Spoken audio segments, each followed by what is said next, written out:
Halo, selamat sore, Kemal, Bintang. Gimana Baik, kabarnya? alhamdulillah baik. Baik ya. Oke, sambil nunggu ketemu yang lain ya. Gimana? Sekolahnya gimana? Masih ada udah PTM belum? Ya udah sih, Bi, tapi seminggu cuma 2 hari. Seminggu cuma 2 hari, baru minggu ini. Gimana, Bi? Mulainya minggu ini, minggu kemarin. Udah 2 minggu sih, 2 minggu. Oh, udah 2 minggu malah. Kalau Bintang? Saya sih belum, Bi. Belum Tanggal ya? 18 baru mulai Akan. PTM. Oh, tapi Tahun udah pertama. pada vaksin? Ada vaksin? Udah, Bi. Udah, dua dosis ya? Ya, udah vaksin kedua. Oke. Apa Sinovac? Sinovac semua. Kalau ini maksudnya gimana, Bi? Nah, di sekolah gimana? Untuk mata pelajaran fisika sudah sampai mana?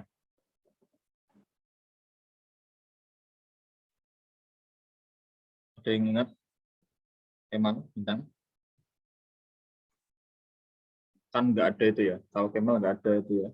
Nggak ada PTS ya. Setengah semester. Langsung akhir semester ya. Iya, Bi. Langsung akhir semester saya. Tapi fisikanya udah sampai mana materinya? Listrik Lupa. udah. Listrik udah. Magnet? Hah? Iya, Magnet? kayaknya masih Magnet dikit, ya. Mas. Magnet ya. Tentang pokoknya magnet lah. Induksi magnetik. Magnet. Oh, Elektromagnetik. orang. Oke, mungkin hari ini kita akan bahas itu ya. Oke, Materi ya, itu. Bi.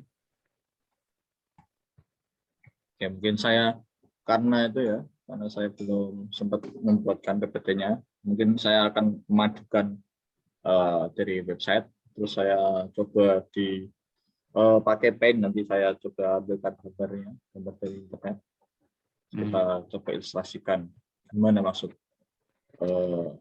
gejala-gejala yang timbul pada induksi elektromagnetik.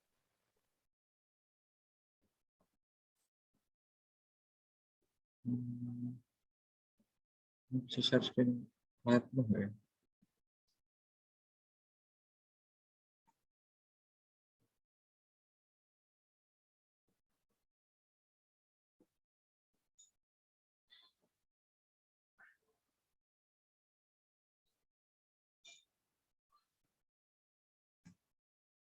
Ini yang kelihatan apa? Di itu ya. Coba rangkuman. Apa layar penuh? Iya, Bi. Ini Rangkuman. rangkuman GGL. Oke. Cara biar dua tab bisa gimana ya? Kalau di Google Meet bisa, kalau di Zoom saya belum pernah nyoba. Saya stop dalam dulu.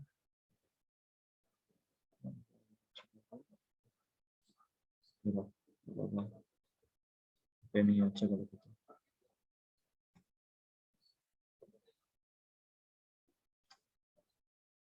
Oke, bismillahirrahmanirrahim. Sebelum kita itu ya mulai belajar bersama pada sore hari ini mengenai GGL induksi, alangkah lebih baiknya kita membaca doa terlebih dahulu. Semoga diberi kemudahan, semoga diberi dalam memahami materinya. Berdoa dimulai.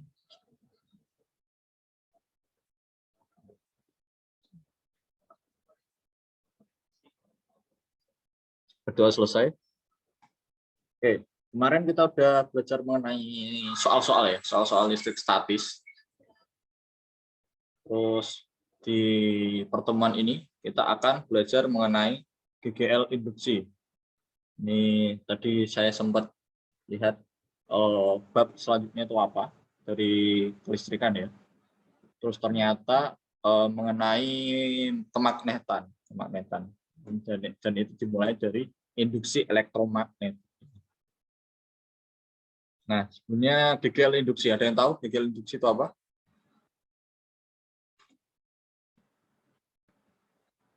Mana? GGL induksi, ada yang tahu? GGL induksi itu ini ya, lambangnya kayak gini. Kalau dalam kelistrikan berarti,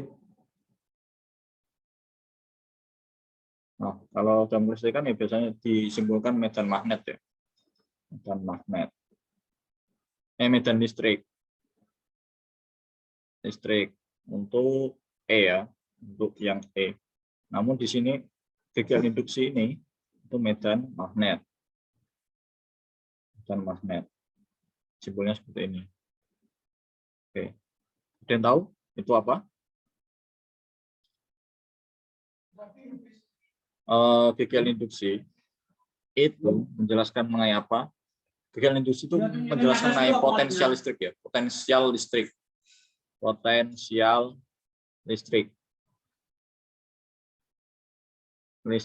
yang terjadi, yang ditimbulkan ya, potensial listrik yang ditimbulkan oleh adanya perubahan dari flux listrik, flux ya, flux magnet maksudnya, flux magnet.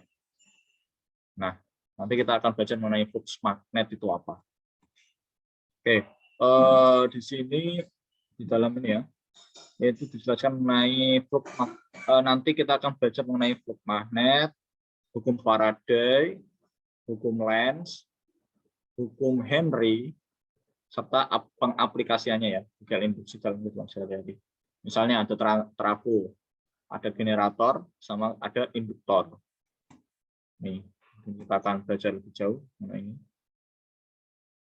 Oke, coba.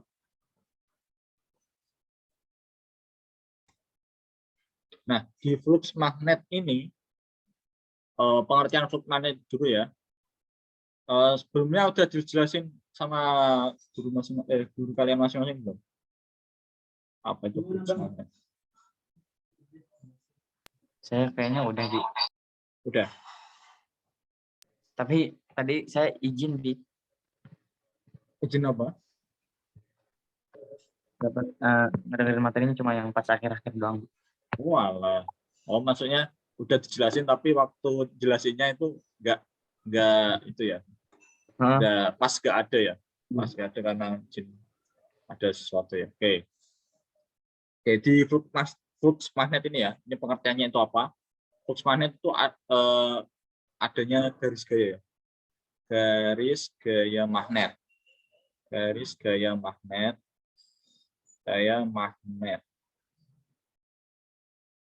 Garis gaya magnet ini itu datang menembus suatu permukaan, suatu luas permukaan. Luas permukaannya itu seperti ini. Saya sebutkan ini. Ini luas permukaannya. Sedangkan ini arah-arah ini itu garis gaya magnetnya. Sedangkan N itu apa? N itu garis normal. Garis normal ya. Garis normal ini itu arahnya selalu tegak lurus dengan bidang ini ya, luas permukaan bidangnya ya, atau kumparannya. Nah, kalau di sini apa? Jumlah garis ya, jumlah garis gaya magnetik yang menembus tegak lurus suatu bidang kumparan. Oke. Nah, rumusnya sendiri itu ini. Flux sama dengan A kali B cos theta. Ini bisa ditulis BA ya, B kali A cos theta. Ini bisa, tapi kebanyakan pakainya yang ini ya, yang bawah ya. B kali A kali cos theta. Nah, sebelum itu B ya, B udah tahu ya, B itu medan magnet. Arahnya itu nanti tergantung ini, tergantung sudutnya, sudut antara B dengan A-nya, dengan bidangnya ya. Kalau lurus, ini ya berarti ya. Kalau lurus nanti berarti tetanya kan ini ya. Antara, berarti ini bukan B dengan A, tapi B dengan N ya. Sudut mengenai B dan N. Kalau misal ini ada sebuah permukaan, ini ada N-nya kan selalu tegak lurus ya, selalu tegak lurus. B-nya kalau arahnya begini, sejajar ya, sejajar. Kalau arahnya sejajar berarti tetanya berapa? Tetanya kan 90 ya. 90 derajat. Cos 90 derajat berapa?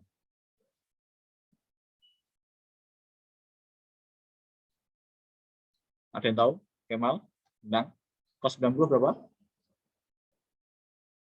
1.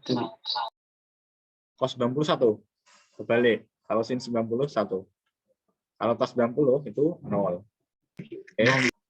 0. Nah, itu berarti kalau itu ya, kalau kalau sejajar ini ya, sejajar dengan los permukaannya, berarti nilainya 0. Berarti nanti fluxnya itu bernilai 0. Tetapi kalau arahnya ini nanti tegak lurus ya, tegak lurus dengan bidangnya, maka fluxnya akan bernilai maksimum. Fluxnya akan bernilai maksimum. Kalau maksimum berarti apa? Cosnya berarti kan 1 ya, nilainya 1. Kan cos berarti ini berhimpit dengan garis N. Kalau berhimpit dengan garis N, berarti tetanya nanti 0 derajat. Kalau 0 derajat, cos theta yang bernilai 0 berarti cos 0. Cos 0 itu 1. Berarti nanti tinggal A kali B atau B kali A ya. Berarti flux maksimumnya nanti B kali A. Seperti itu. Kalau sejajar ya, ini tegak lurus ya. Kalau emang sejajar ini, emang ke bawah nih, B. Nah, kalau misal membentuk sebuah sudut seperti ini contohnya, nah itu nanti tergantung sudutnya berapa, nanti dihitung dalam sebuah rumusnya. Dalam rumusnya. Oke, ini flux ya, flux magnetik. Satuannya ingat-ingat WB. WB itu Weber. Weber. Nah, terus ada B, medan magnet. Satuannya itu T. T itu apa? Tesla. Tesla ya, buatannya Elon Musk. Terus N, garis normal. Garis normal ya. Ini arahnya selalu tegak lurus dengan bidangnya. Terus sudut antara B dan N. Nah, ini theta. Theta itu sudut antara B dan N. Terus yang A. A ini luas bidangnya ya. Luas bidangnya. Luasnya berapa? Yang di luas bidangnya itu berapa? Nanti tergantung nilainya ya. Nilai dari luasnya. Berarti nanti fluxnya itu arahnya datangnya itu ke A-nya ini. Ini. Kalau selain ini ya nggak bisa lah, karena yang ditujukan ini ya, bidang yang ini. Oke, dari sini sudah paham? Kita lanjut ya. Oke, aman ya.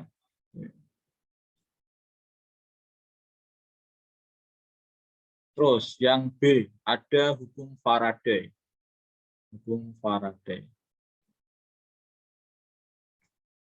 Nah, di hukum Faraday ini itu menjelaskan mengenai GGL induksi ya. GGL induksi. Ini terlalu kecil apa enggak ya? Nah.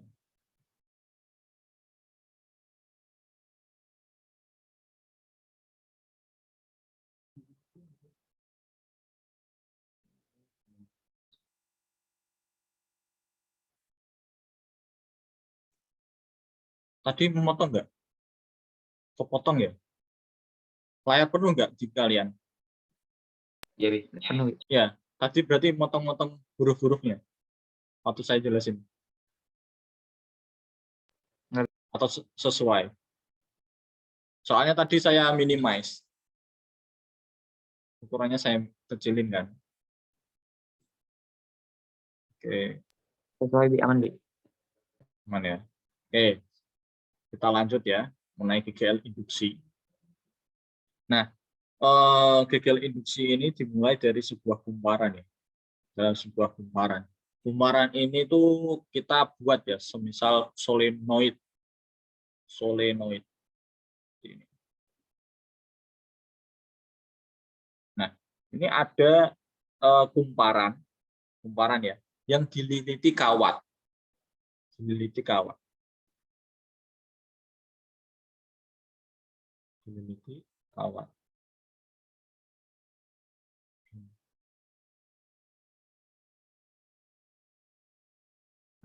Terus awalnya kumparannya tuh biasa ya, nggak ada medan magnetnya, Tetapi kalau misal kita beri sebuah ampere meter, ampere meter itu apa? Ada yang tahu? Bintang? Tahu nggak ampere meter itu apa? Gimana? Tahu? Nggak tahu. Nggak tahu. Yang mau tahu ampere meter itu apa?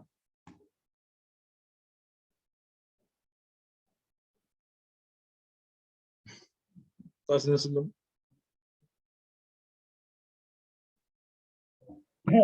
Bukan luas bidang tuh. Apa? Apa?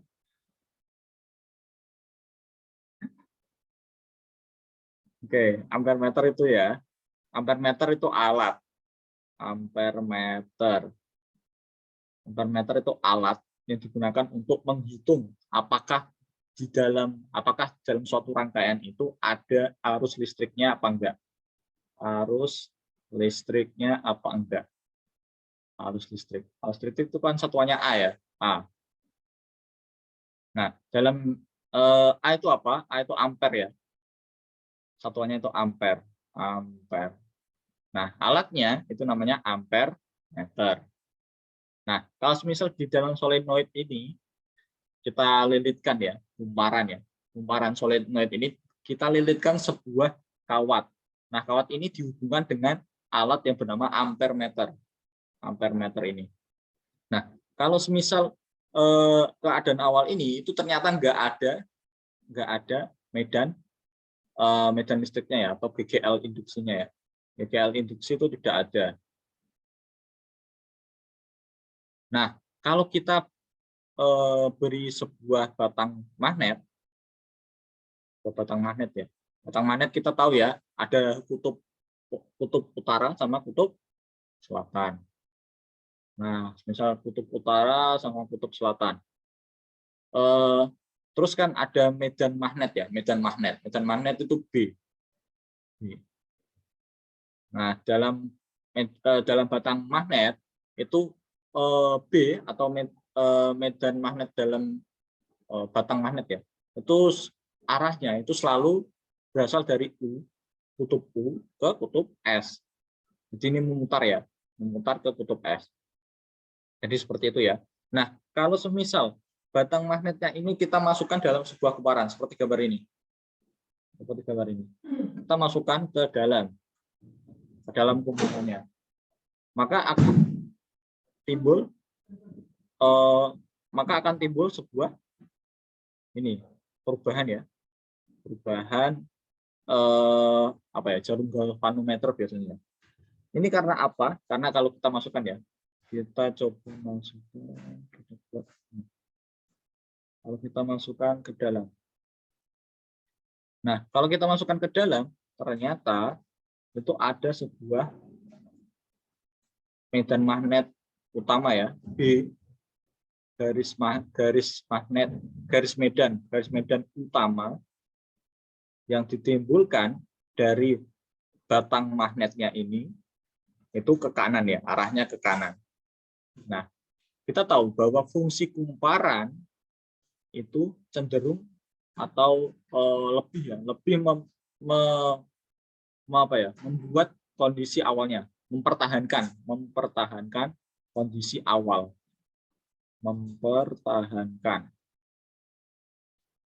awalnya. Kalau tadi sebelum ada batang magnet ini, itu kan awalnya nggak ada medan magnet. Nah, kalau kita kasih ini batang magnetnya ini ke dalam, ternyata ada B utama, garis medan. Ada garis medan yang mengarah ke kanan. Karena kumparan itu cenderung untuk mempertahankan kondisi semulanya, maka akan timbul B atau garis medan yang melawan ke kiri. Nah, garis medan magnet ini yang dinamakan imbas ya, garis medan imbas atau garis medan induksi. Imbas atau induksi.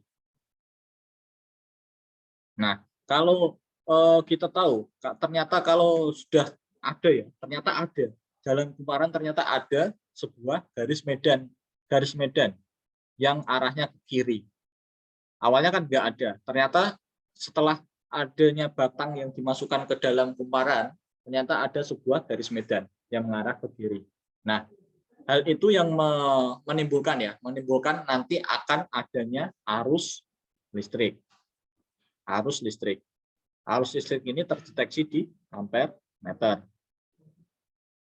Nah, kalau sudah berarti ada timbul sebuah perubahan ya, di mana awalnya tidak ada menjadi ada arus listriknya. Nah, maka juga akan timbul sebuah perubahan flux. Nah, terus kita tadi udah belajar mengenai apa itu BGL induksi. Nah, karena terjadinya perubahan flux, maka akan timbul BGL induksi atau potensial listrik yang dinamakan BGL induksi. Nah, terus di sini kita udah tahu ya konsepnya, bagaimana awalnya. Terus kita mau menentukan arahnya. Arahnya itu dari mana? Arahnya ya. Arahnya berarti kita pakainya itu ya. Apa sih namanya? Kaidah tangan kanan. Kaidah tangan kanan. Tergantung yang dilihat itu B imbasnya ini ya. Medan garis medannya. Garis medannya itu ke arah mana? Kalau di sini ternyata ke arah ke kiri. Ke arah ke kiri. Ke kiri. Terus kita lihat ternyata putarannya gini. Ke depan ya. Ke depan. Berarti nanti arahnya ke mana? Sini ya. Ke bawah. Sini yang naik ke atas. Ke atas. Ini nanti ke atas. Ke atas. Kita menggunakan ini. Kaidah tangan kanan. Kita tentukan dulu batang apa sih namanya garis medannya itu arahnya kemana. Habis itu kita tentukan pakai kaidah tangan kanan, terus kita bisa mendapatkan arah dari arus listriknya. Nah, pada kondisi ketika dimasukkan itu akan timbul sebuah penyimpangan penyimpangan jarum galvanometer ke arah ke kanan. Nah, lihat ke kanan ya. Nah, ketika sesaat diam di dalam kumparan, itu ternyata balik lagi. Nah, balik lagi. Ternyata yang timbulnya itu potensial listriknya itu sementara. Cuma ketika waktu arah masuknya arah masuk dari medan batang magnetnya. Nah, kalau ditarik itu penyimpangannya bukan terjadi penyimpangan juga, tapi penyimpangannya itu berlawanan. Yaitu nanti ke arah ke kiri. Ya kan? Nah, jadi dalam BGL induksi ini itu penyimpangan jarum galvanometernya itu tergantung pergerakan dari batang magnetnya. Semisal batang magnetnya itu tidak bergerak, berarti jarum galvanometernya itu berada di kedudukan semula. Seperti itu. Oke, mungkin sampai sini masih ada yang dibingungkan?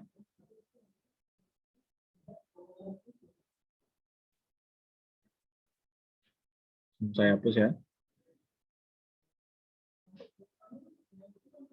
Gimana? Bintang, Kemal. Ini mungkin jelas. Jelas, oke. Kita lanjut ya. Nah, itu mengenai BGL induksi. Terus oke, dan kan arus listrik.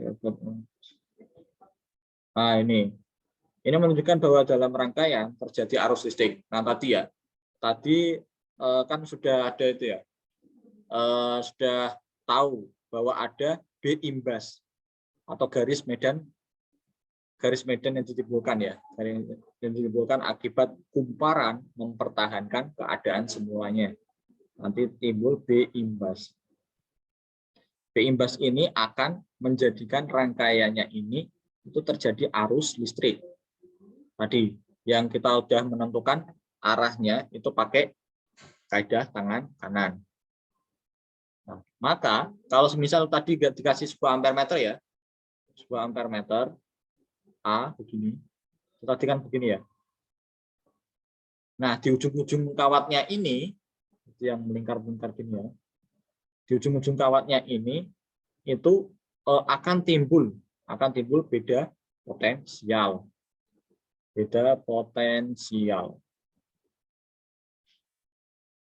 Nah, beda potensial ini itu ya yang dinamakan GGL induksi. Seperti itu.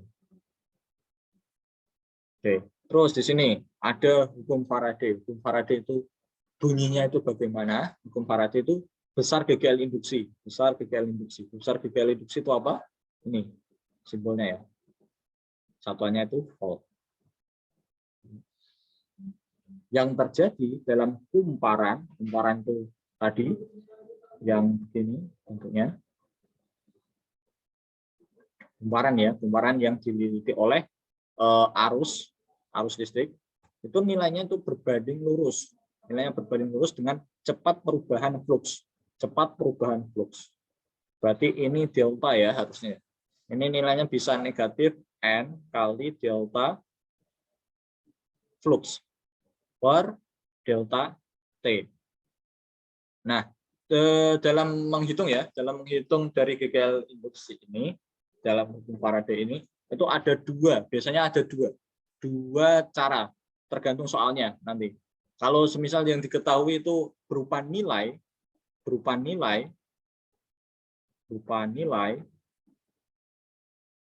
maka rumus yang dipakai itu ini, negatif N kali delta flux per delta T. Sedangkan jika yang diketahui itu berupa fungsi T, itu pakainya rumusnya itu ini. Negatif N kali A, maksud saya yang ini. Negatif N kali D kali flux, D flux per dt. Oke, jadi seperti itu. Fungsi T itu bagaimana? Fungsi T itu contohnya ya. Contohnya diketahui flux yang bernilai berapa ya? Misalkan 3T kuadrat dikurangi 2T di plus 1. Nah, kalau kita menggunakan d theta per dt ini. Nah, berarti ini nanti jadinya bagaimana? Ada yang tahu caranya? Kita diferensialkan, diferensialkan, atau kita turunkan 1. Nanti jadinya bagaimana? Bintang, Kemal? Ada yang tahu? Gimana Kemal? Udah pernah diajarin belum? Rumus turunan? Belum pernah? Bintang juga? Pernah diajarin penurunan nggak? Penurunan fungsi? Contohnya awalnya 2T kuadrat plus 1 seperti ini. Nah, kalau kita turunkan 1, ini awalnya ini saya buat itu ya, yang sama aja. Terus d theta d flux per dt. Ini kita kan artinya ya diferensialkan, diturunkan. Nah, nanti nilainya itu nanti 2, ini masih T, ini 2, pangkatnya ya, pangkatnya kita kurangin dengan 1. Lalu kurangin dengan 1. Terus dibagi ini begini. Bagi dengan ini 2/2-nya ya dari nilai ini. 2/2-nya. Oke, terus ditambah 1. 1 ini kan artinya kan T pangkat 0 ya, T pangkat 0. T pangkat 0. Ya, T pangkat 0. Berarti nanti dikurangin 1 juga. Nah, karena ini juga dibagi T ya, dibagi T. Dibagi T itu berarti bagaimana? Ini kan negatif 1 artinya kan T per T ya. T per T, ini T0 per T1. Nah, kalau kita bagi dengan T, nanti hasilnya 0 ya. Berarti nanti tinggal 2T bagi dengan 2. Nanti nilainya tinggal T. Nah, kalau yang di sini Nanti jadinya duanya ini kita turunkan. Saya beri cara mudahnya aja ya. Duanya ini kita pangkatnya ini ya, nilainya kan 2. Kita taruh di penyebut. Kita bagi dalam penyebutnya. Berarti 3 dibagi 2. Oke. Terus T-nya ini awalnya 2 ya. Kalau kita turunkan berarti menjadi 1. Pangkat 1. Oke. Terus dikurangi 2T. T ini pangkatnya 1. Kalau kita kurangin nanti 0 ya. 0, T pangkat 0. T pangkat 0 itu 1. Dan di sini 2 dibagi pangkatnya. Pangkatnya itu 1. Jadi 2 bagi 1. Terus ditambah 0. Ini karena nggak ada T-nya ya. T-nya pangkat 0. Ini kalau kita bagi dengan T, nanti hasilnya 0. Seperti itu. Nah, jadi hasil akhirnya itu tinggal 3/2T dikurangi 2. Nah, ini untuk fungsinya ya. Fungsinya. Maka nilainya ini, terus jika diketahui ya, T-nya nilainya berapa, nanti tinggal disubstitusikan ke dalam fungsinya. 3/2 dikali T-nya. T-nya berapa? Nanti tergantung soalnya ya. Nah, untuk soal yang ternyata diketahui nilainya, nanti pakainya ini, perubahan flux atau delta flux per delta T. Nanti fluxnya berapa? Yang akhirnya dikurangi awalnya. Seperti itu. Nanti kita tinggal bagiannya, waktunya itu, waktu akhirnya itu berapa, dikurangi waktu awalnya. Seperti itu. Kalau ini ya sama-sama mudah ya, sama-sama mudah harusnya. Tapi yang penting ini, kalau fungsi yang penting ini dulu sih. Kalau belum tahu ya, fungsinya kalau belum tahu ya. Tadi caranya seperti itu ya. Kita turunkan dengan cara pangkatnya kita kurangi dengan 1, baru dibagi dengan pangkatnya ya, nilai dari pangkatnya. Oke, dari sini ada yang menanyakan, Kemal sama Bintang, sebelum kita pindah ke materi berikutnya. Gimana Kemal, Bintang? Jelas, Bintang. Jelas ya? Oke, jelas. Oke. Jadi gitu ya. Kita lanjut. Nah, yang ketiga ada hukum Lenz untuk menentukan arah ya, arah arus induksi. Nah, di hukum Lenz ini itu dijelaskan bunyinya di sini arus induksi itu mengalir pada penghantar. Berarti bisa berupa kawat, bisa berupa yang lain ya, yang konduktor, benda-benda yang konduktor. Nah, di sini atau kumparan dengan arah yang berlawanan dengan gerakan. Yang menghasilkannya. Atau medan magnet yang ditimbulkan melawan perubahan flux magnet yang menimbulkannya. Nah, terus dalam ilustrasi gambar di sini ya, itu ternyata jika sebuah kawat lurus itu digerakkan dengan kelajuan tertentu. Nah ini, semisal ini kita gerakan ke kanan dengan kelajuan V, ya, V, di mana ada medan magnet. Medan magnetnya ini ternyata di sini ada simbol X. X itu maksudnya itu ya, arahnya itu masuk ke dalam bidang. Kalau titik seperti ini, dot, titik ini arahnya itu keluar dari layar, keluar dari bidang, keluar dari layar, seperti itu. Arah dari medan magnetnya. Nah, kalau X ini berarti masuk ke dalam medan, masuk ke dalam bidang ya, arah dari medan. Nah, kalau di gambar ilustrasi ini ternyata arah medan magnetnya itu masuk ke dalam. Arahnya itu masuk ke dalam. Sedangkan V-nya ini bergerak ya. Kita coba pergerakan ke kanan. Di sini gerakan ya dengan kelajuan tertentu. Maka ketika digerakkan ya, itu kan terjadi perpotongan ya. Perpotongan dengan medan magnetnya. Nanti perpotongan, nanti akan timbul sebuah beda potensial ya. Beda potensial pada ujung penghantarnya. Berarti nanti kalau semisal bentuknya itu seperti ini, batangnya. Nanti yang di ujungnya ini sama yang ini, itu nanti akan timbul sebuah beda potensial ya, beda potensial. Oke, jadi seperti itu. Terus ini, jika ujung-ujung kawat dihubungkan sehingga terbentuk rangkaian tertutup. Nah, kalau kita semisal kita buat sebuah rangkaiannya ini tertutup. Kalau kemarin kita belajar mengenai kelistrikan ya, kelistrikan dalam sebuah rangkaian itu kan ada sebuah hambatan, Nah, terus ada V ya, ada V di sini. Ada V. Nah, V-nya ini kalau kita ambilkan dari sini, maka akan timbul sebuah I atau arus listrik ya. Arus listrik nanti akan timbul karena ada beda potensial. Nah, ini kalau kita terapkan dalam kelistrikan, seperti itu. Berarti nanti dari fenomena ini kita bisa mendapatkan nilai dari apa ini? Nilai dari arus listrik ya ketika rangkaiannya dibuat tertutup seperti itu.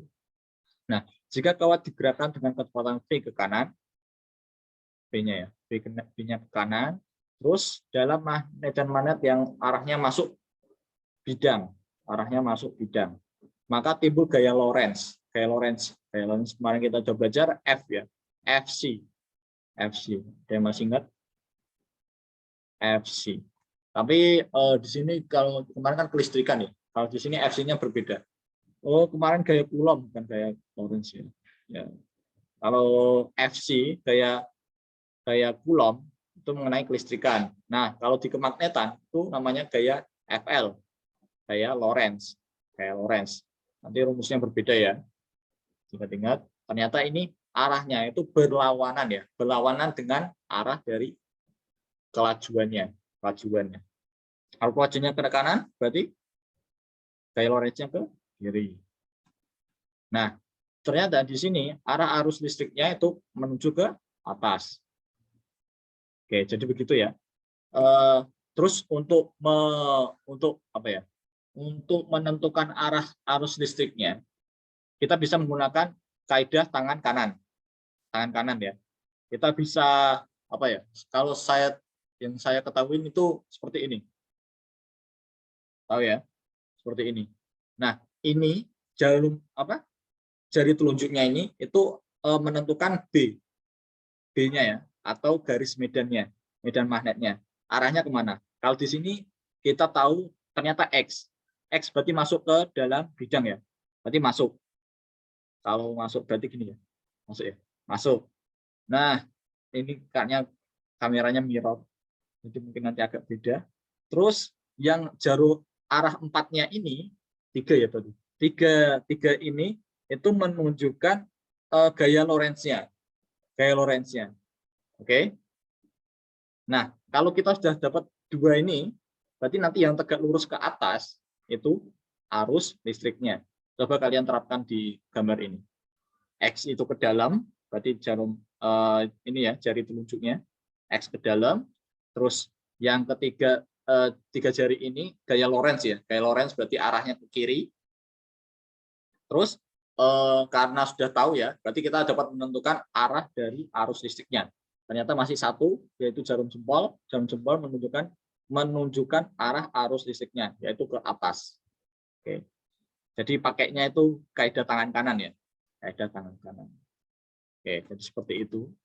Nanti ternyata arah arus listriknya atau I-nya itu ke atas. Gaya Lorentz-nya, FL-nya itu ke kiri.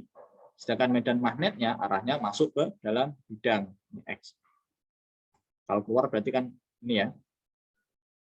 Seperti itu. Oke, dari sini ada yang menanyakan? Oke, ternyata ada Damar ya.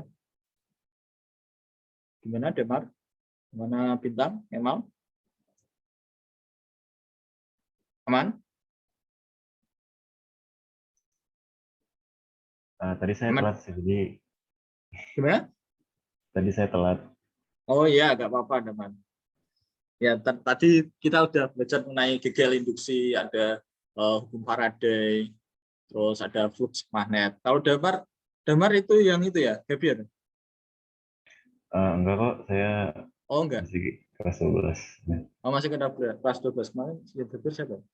Lupa saya. Ya, damar. Nanang di eh, APR, Wi. oh, Nanang ya, Nanang ya. Oh iya Nanang. Oh iya Nanang ya. Kalau damar materinya ada sampai mana? Materi fisikanya? Ini sudah lewat belum?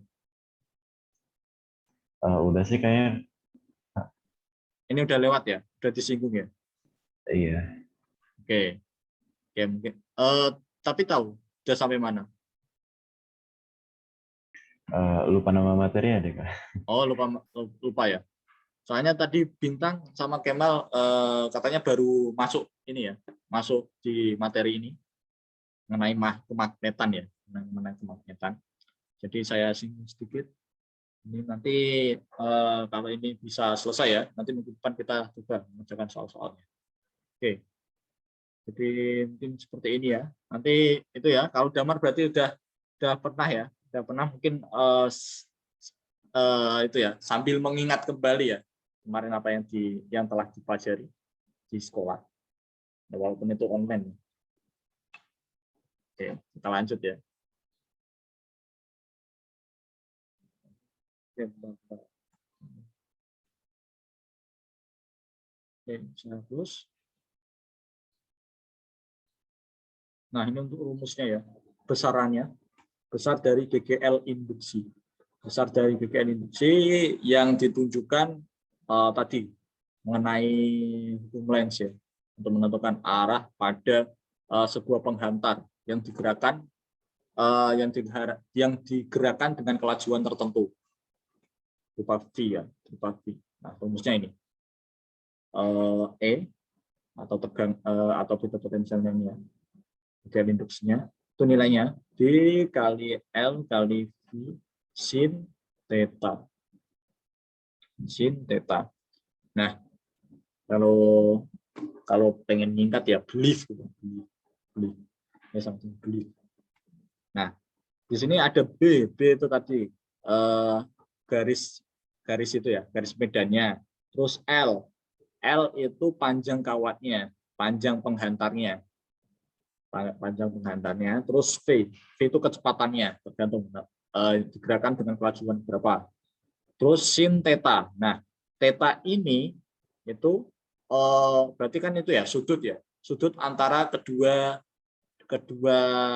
benda ya, kedua hal. Nah, di sudut ini yang dimaksud itu antara kecepatannya dengan ini, dengan B-nya. Ini tergantung nilainya berapa. B itu berarti apa? B itu garis medan ya. Garis medan. Jadi nanti semisal tadi garis medannya itu X, berarti ke dalam. Terus P-nya itu ke kanan. Berarti nanti kan tegak lurus ya, tegak lurus 90 derajat.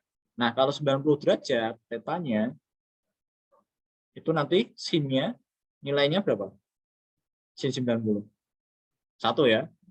1. Berarti nanti nilai E-nya itu maksimum. Nilainya maksimum. Oke. Karena dalam sudut itu nilainya itu kalau nggak negatif 1, 0 maupun 1 ya. Nah, karena ini untuk menentukan besaran, berarti kalau nggak 0 ya 1. Berarti kalau minimum itu nilainya nanti 0, kalau maksimum itu nilainya ketika sudutnya itu menghasilkan nilai 1 ya. Nah, kalau maksimum berarti nanti tinggal B kali L kali V. Nah, kalau minimum nanti 0 ya. 0 berarti apa sudutnya? Sudutnya berarti nanti 0 derajat ya. Berarti nanti sejajar. Sejajar dengan apa? Ini B-nya. Berarti nanti V-nya ternyata masuk. Yang digerakkan itu searah dengan garis medannya. Jadi nanti sudutnya 0, maka GGL induksinya itu juga 0. Oke, jadi begitu ya. Nah, terus jika ditanya nilai dari arusnya itu berapa. Nah, berarti kita bisa menghitung BLV-nya dulu. BLV-nya untuk menentukan E-nya. Baru kita masukkan ke rumus hukum Ohm. Hukum Ohm ya. Hukum Ohm atau apa ya? Yang V sama dengan R kali I. Tapi kalau dalam kemagnetan ini, V-nya kita ubah menjadi E ya. GL induksi sama dengan R kali I. R itu hambatan, I itu kuat arus listrik. Nah, terus di sini untuk menentukan I ya, berarti tinggal kita ubah I sama dengan ini GL induksi per R. Oke, jadi seperti itu ya. Nah, terus kita juga harus tahu satuan-satuannya. Kalau E atau GL induksi itu volt. B itu T. T itu apa? T itu Tesla. Tesla ya. Tesla. Terus L panjang kawat itu meter. V kecepatan gerak kawat itu meter per second.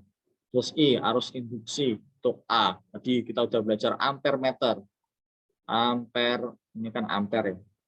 Tetapi untuk menghitung arus induksinya kita bisa menggunakan alat yang bernama ampere meter untuk menentukan dalam rangkaian itu ada arus listriknya apa tidak. Oke, ampere meter. Ampere meter ini sekedar informasi ya. Ini sekedar informasi akan ada namanya ampere meter, ada namanya voltmeter. Voltmeter. Ya dari nama kita sudah tahu ya, ampere meter berarti untuk menentukan untuk mengetahui apakah ada kuat arus listriknya apa tidak. Kalau voltmeter berarti untuk mengetahui apakah ada tegangannya apa tidak. Apakah ada tegangannya atau tidak. Nah, untuk penempatannya sendiri dalam sebuah rangkaian tertutup ya. Kalau ampere meter itu dirangkai serangkaian lah. Pas misal gini. Ini P. Nah, A-nya itu kita masukkan ke sini. Ini bukan ya.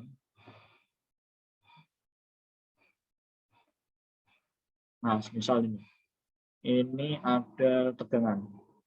Nah, ampere meternya ternyata dipasang di sini, sama-sama di rangkaiannya. Tetapi kalau voltmeter itu kita harus memasangnya itu di luarnya. Kita buat rangkaian sendiri. Seperti ini. Pasti V voltmeter luarnya. Oke, jadi bedanya itu. Beda penempatan ya, penempatan letak untuk menghitung nilai apakah itu ada tegangannya atau arusnya dan nilainya itu berapa. Itu pemasangannya seperti itu. Ini untuk sekedar informasi. Oke, mungkin sampai sini kita lanjut ya. Kita lanjut di penerapannya. Atau ada yang mau tanyakan?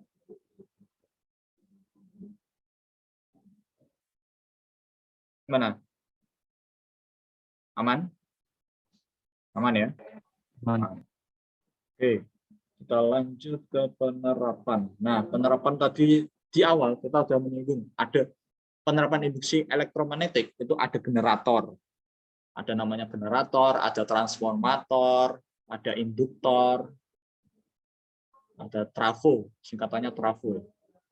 Trafo, transformator, trafo. Ada induktor. Nah, kita belajar dulu mengenai generator. Generator itu apa? Generator itu ternyata sebuah alat yang digunakan untuk mengubah energi mekanik. Energi mekanik ya, ini yang berupa gerak ya. Gerak berarti maksudnya ke Newton, berarti dorongan atau tarikan seperti itu ya. Dan menjadi energi listrik. Jadi dengan pergerakan atau sebuah gerakan ya, baik itu memutar ataupun bagaimana, itu ternyata bisa mengubah energi listrik. Salah satu contohnya itu di dalam penerapannya itu menggunakan pada alat yang bernama generator. Nah, generator itu ada dua jenis. Ada yang generator arusnya itu searah atau DC, ada yang arah arusnya itu bolak-balik atau AC. Kalau searah itu dinamo yang biasa di sepeda, dinamo. Terus ada di tamnya ya, tamnya pada gimana ya? Terus alternator, ini untuk arus yang bolak-balik. Nah, prinsip kerjanya itu bagaimana? Prinsip kerja di induksi ya, induksi magnetik itu dengan memutar suatu kumparan di dalam medan magnet sehingga timbul GGL induksi, memutar suatu kumparan. Jadi kumparannya itu diputar ya. Ini ternyata diputar begini. Nanti akan timbul sebuah medan, akan timbul sebuah GGL induksi. Jadi cepat itu. Ini searah seperti ini. Oke. Nah, ini untuk besarannya. Ketika diputar dengan kecepatan sudut W, omega ya. Omega kita tahu bahwa dalam perputaran ya, dalam kecepatan yang garis lurus itu pakainya kan V. Tapi kalau kecepatannya itu berupa kecepatan sudut atau berputar secara melingkar, itu pakainya omega. Oke. Nah, untuk nilainya sendiri atau rumusnya sendiri, E sama dengan bound. BA kali omega kali N kali sin theta. Jadi seperti itu ya. Ini untuk nilai dari generator. Ini juga sering ditanyakan dalam soal-soal ya, soal-soal di sekolah. Dulu saya juga mengalami. Nah, untuk yang maksimum itu ketika sin-nya itu bernilai 1, yaitu ketika tetanya itu 90 derajat ya berarti ya. Tetanya 90 derajat. Ini sudut dapat dihitung. Oke, ini untuk Emax sehingga ini untuk persamaan yang lain ya, persamaan lainnya. Nih, GGL induksi volt E maksimum.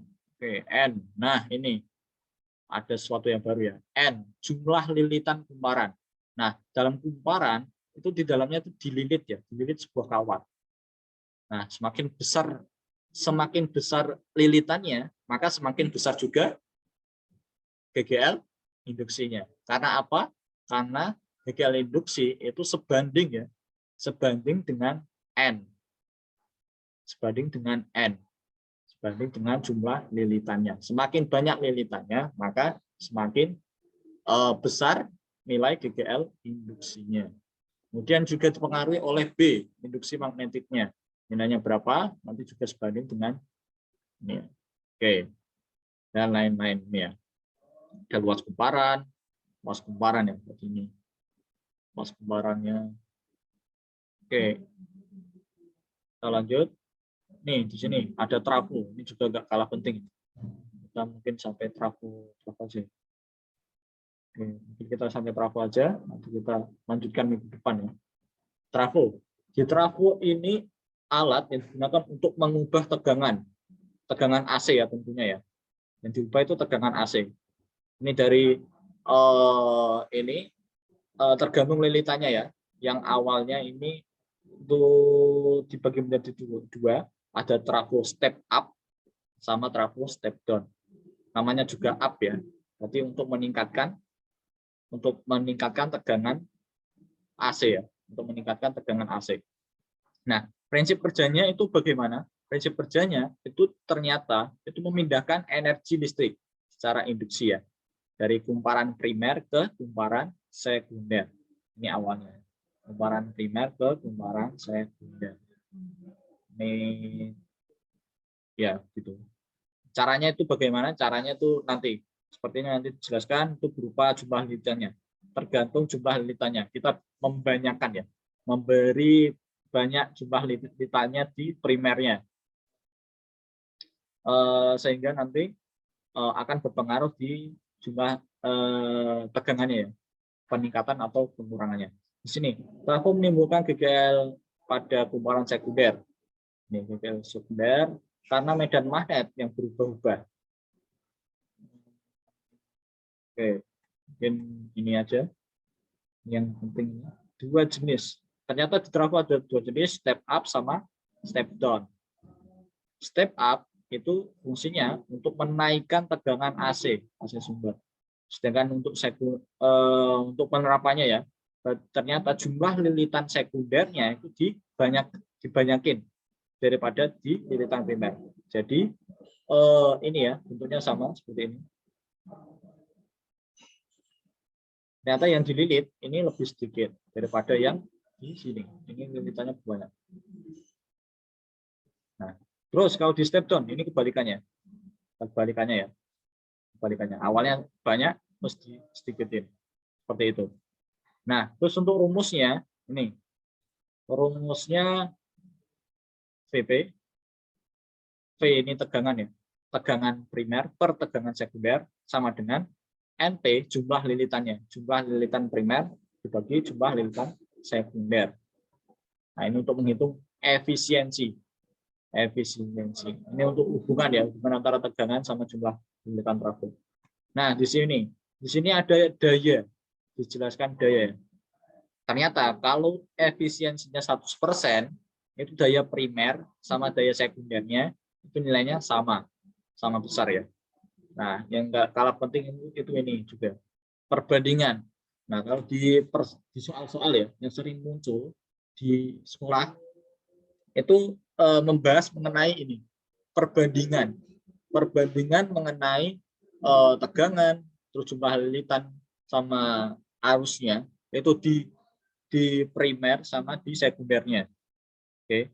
Jadi yang sering ditanyakan itu ini. Jadi kalian harus apa? Jadi kalian harus apa ya? Menghafal apa ya? Biar kalau saya itu pakainya itu singkatan ya.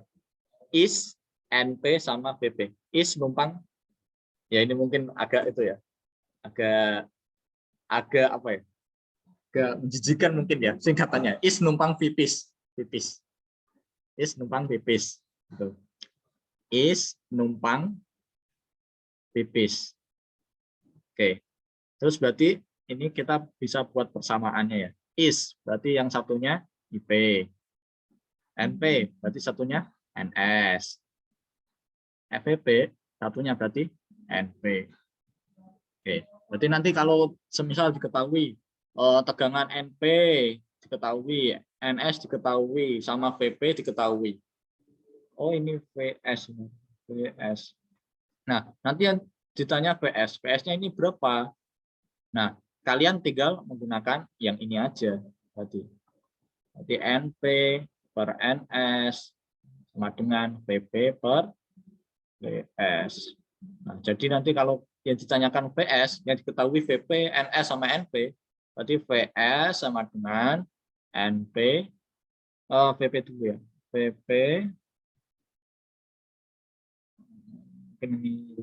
NS per NP dikali PP untuk menentukan PS-nya. Oke, mungkin seperti itu. Ini satuan-satuannya ya, kalian bisa lihat sendiri. Oke, mungkin sampai sini dulu ya. Kita lanjutkan minggu depan. Oke, mungkin. Oke, sebelumnya ada pertanyaan sebelum kakak tutup ya. Nggak ada, aman? Aman. Oke, mungkin sampai sini kita tutup belajar kita pada sore hari ini. Mohon maaf apabila kakak ada kesalahan menyampaikan materi. Kita tutup dengan membaca istighfar sebanyak-banyaknya. Kita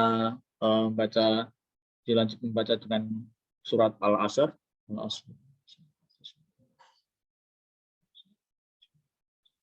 Dan tutup dengan doa membaca doa kafaratul majlis. Subhanallah. Oke, terima kasih teman-teman sudah menyempatkan waktunya untuk belajar pada sore hari ini. Kita ketemu lagi di minggu depan. Kakak akhiri. Assalamualaikum warahmatullahi wabarakatuh. Waalaikumsalam warahmatullahi wabarakatuh. Terima kasih banyak. Oke, sama-sama. Selamat malam.